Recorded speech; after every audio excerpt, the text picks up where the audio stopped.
Hi everyone, this lesson is going to be on subscribing to discussions as an instructor. So by default, you will automatically be subscribed to any discussion that you create yourself in the course.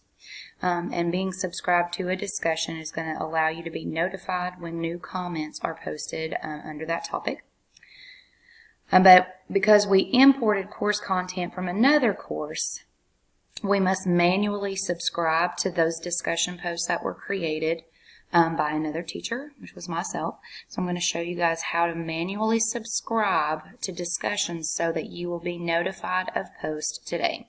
Once again, if you create your own discussion in the future, you will automatically be subscribed. But in the situation where content is imported from the Commons, you actually have to subscribe in order to receive notifications.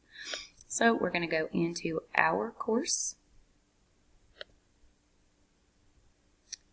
And this is actually really simple. There are two ways to do it. I'm going to show you the easiest way first. So over here you're going to select discussions.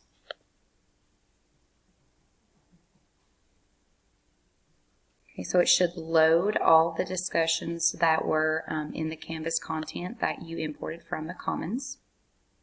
Okay.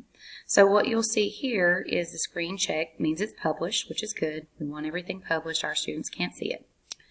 Beside that, you'll see this little, it's like a little banner. Okay. So you want to select that as well.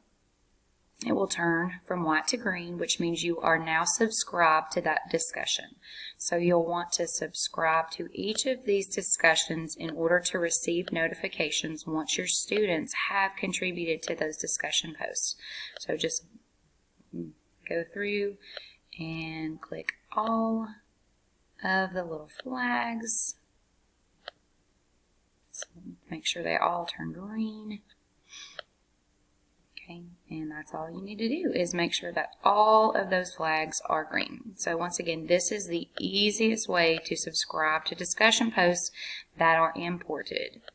And one final time, once you create your own discussion post, you will automatically be subscribed. But any content that is pulled from the Commons, you will have to complete the process of actually clicking the little banner to subscribe to that content. So please let me know if you guys have any questions. Thanks for watching.